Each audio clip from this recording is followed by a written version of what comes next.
So I just had a frank and constructive meeting with Prime Minister Netanyahu. I told him that I will always ensure that Israel is able to defend itself, including from Iran and Iran-backed militias such as Hamas and Hezbollah. From when I was a young girl, collecting funds to plant trees for Israel, to my time in the United States Senate and now at the White House, I have had an unwavering commitment to the existence of the State of Israel, to its security, and to the people of Israel. So the premise that she starts her conversation with is very, very clear. I'm going to go after Hamas. There should not be any resistance force of Palestinians. And number two, I'm going to be supporting Israel just like I have been doing since I was planting trees in Israel.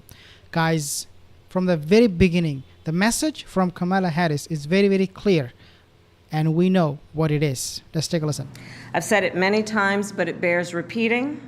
Israel has a right to defend itself, and how it does so matters. Hamas is a brutal terrorist organization. On October 7, Hamas triggered this war when it massacred 1,200 innocent people, including 44 Americans. Hamas has committed horrific acts of sexual violence and took 250 hostages. There are American citizens who remain captive in Gaza. Okay, so Hamas killed 1,200 people, innocent civilians. What about the Hannibal Directive, where it was given permission to the Israeli soldiers, the IDF diaper army, to kill anybody, whoever will move? What about those killings committed by IDF on October 7th? 1,200 people killed by only Hamas? Well, the new number is 290 or 300. And the rest of them, the majority of it, 700, almost 800 people were killed by IDF. I do not know where Kamala Harris gets her knowledge from about what is happening in Gaza, but definitely looks like she is very, very happy sitting in her White House getting briefed by the Western media that are totally biased against the Palestinian people. And then obviously she talks about, again, Israel has the right to defend itself. Now that is number one priority. So Israel is defending against who? The toddlers, the kids of Gaza? Is this what you're talking about, Kamala Harris? Sagi, Deko, Hen, Hirsch, Goldberg, Poland, Idan, Alexander, Keith, Siegel, Omer, Nutra, and the remains of American citizens Judy Weinstein, Gad Haggai, and Itai Hen are still being held in Gaza. I have met with the families of these American hostages multiple times now, and I've told them each time they are not alone, and I stand with them. And President Biden and I are working every day to bring them home. I also expressed with the Prime Minister my serious concern about the scale of human suffering in Gaza, including the death of far too many innocent civilians. So she doesn't have any problem quoting the number when it comes to Hamas killing 1,200 people, but she has problem to put a number on how many people, innocent civilians, were killed by Israel. So when it comes to Hamas, yeah, this is the number, 1,200 people. But when it comes to Israel, it's far too many people. Oh, I'm so sad. Oh, the death. It is never a genocide. It's never killing. It's not a murder. It's a death, collateral damage. They can change the narrative anytime they want and the wording of it.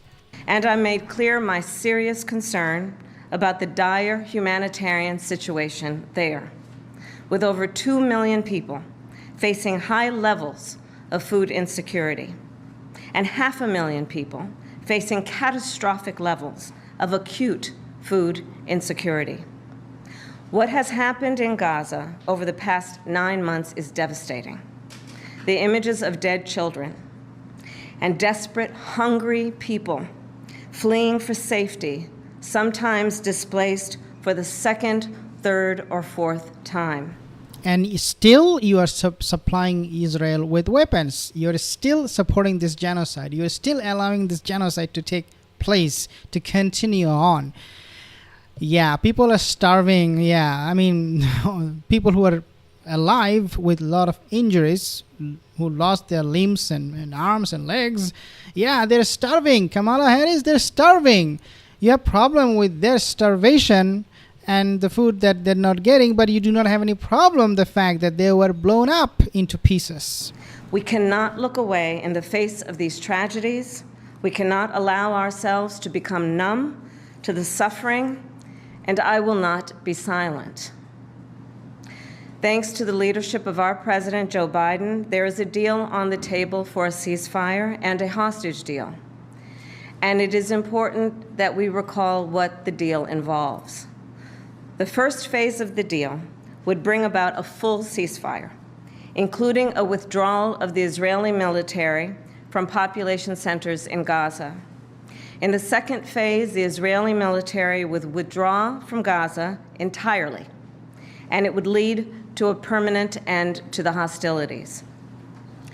It is time for this war to end, and end in a way where Israel is secure, all the hostages are released, the suffering of Palestinians in Gaza ends, and the Palestinian people. Again, the first priority is Israel is secure.